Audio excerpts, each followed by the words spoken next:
Hi there, friend. If you find yourself waking up at exactly 3 a.m. night after night, you're not alone. For many seniors, it's a quiet, frustrating pattern.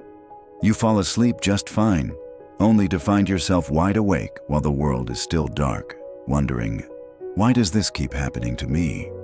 You may feel tired but restless, alert but drained, and the next morning you're left with that groggy feeling, wishing you could just get one solid night of sleep. Well, today, we're going to gently explore why this happens and what you can do about it. We'll talk about the natural changes in our bodies after 60, from hormones to blood sugar, anxiety to bladder function. And then, I'll share gentle, research-backed solutions you can try tonight to get more peaceful rest. So grab your blanket, get cozy, and let's talk sleep. Let's start with something many of us have heard of: melatonin. It's a hormone your body makes when the sun goes down, signaling that it's time to sleep.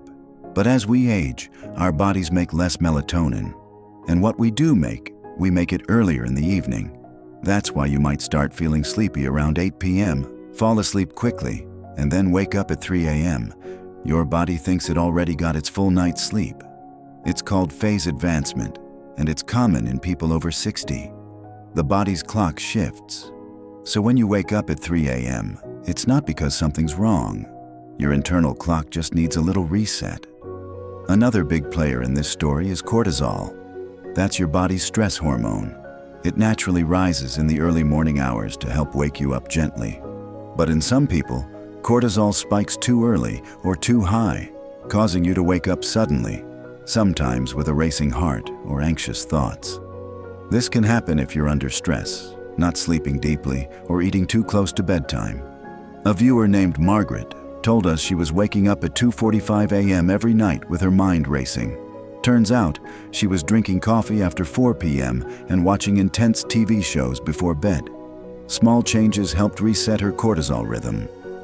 Keeping stress low at night and creating calm routines can make a big difference. Here's one that surprises a lot of folks: blood sugar. If your blood sugar drops too low overnight, your body releases stress hormones to bring it back up, and that can wake you up. Eating too little in the evening, skipping dinner, or having only carbs without protein can cause this. Try having a small, balanced snack an hour before bed. Something with complex carbs and protein, like a small piece of whole grain toast with almond butter. That gives your body steady fuel to sleep through the night. Now, let's talk about a more physical reason: the bladder. As we age, the bladder becomes more sensitive. Hormonal changes and certain medications can also make you produce more urine at night. If you wake up to pee at 3 a.m., then struggle to fall back asleep, you're not alone. To help, avoid drinking large amounts of fluid within 2 hours of bedtime, and speak with your doctor if nighttime trips are frequent. Sometimes medications or conditions like sleep apnea are involved. Also helpful? A soft nightlight in the bathroom so your brain doesn't fully wake up from bright lights. And finally, there's the mind. Nighttime can be when worries feel the loudest. With fewer distractions, thoughts can echo: money, family, health, the future. Waking up at 3 a.m. can feel like your brain is suddenly wide awake and won't stop thinking. Gentle breathing or journaling before bed can help calm this mental noise. And if you do wake up anxious, try slow breathing in bed. Inhale for 4 counts, exhale for 6. That sends a signal to your nervous system: you're safe. It's okay to rest. Now that we understand why waking up at 3 a.m. happens, let's explore gentle, proven ways to sleep longer and deeper. Create a soothing evening routine. Dim the lights 1 hour before bed. Avoid screens or use blue light filters. Read a calming book, take a warm bath, or listen to soft music. Get morning sunlight.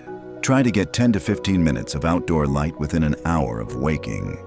This helps reset your internal clock and supports healthy melatonin production at night. Lower bedroom temperature. The ideal sleep temperature is around 65 to 67 degrees Fahrenheit. Cool rooms help your body stay in deep sleep longer. Hydrate smarter. Stay hydrated during the day, but reduce fluids after dinner. Drink more water earlier in the day to avoid nighttime trips. Magnesium and herbal helpers. Magnesium glycinate or citrate can support relaxation. Herbal teas like chamomile or lemon balm are gentle and soothing. Have a sleep-friendly snack. Try a small combo of carb plus protein, like a banana with almond butter or Greek yogurt with berries. Avoid sugary snacks, which can lead to spikes and crashes. Gentle breathing practice before bed. Try the 4-7-8 technique.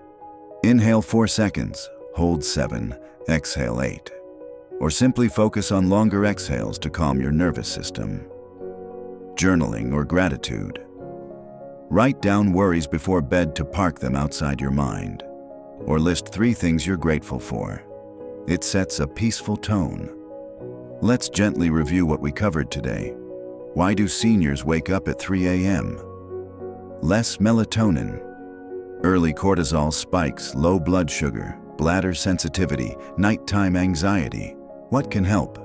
Evening wind down routines, early morning light, cooler bedroom, smarter hydration, relaxing teas or magnesium, protein-rich bedtime snack, gentle breathing, gratitude or journaling.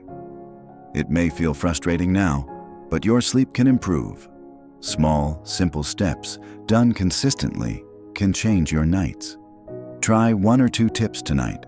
See how you feel. Then build from there. Your body wants to sleep. Let's help it do just that. If this video helped, give it a like, subscribe, and share it with a friend who could use a better night's rest.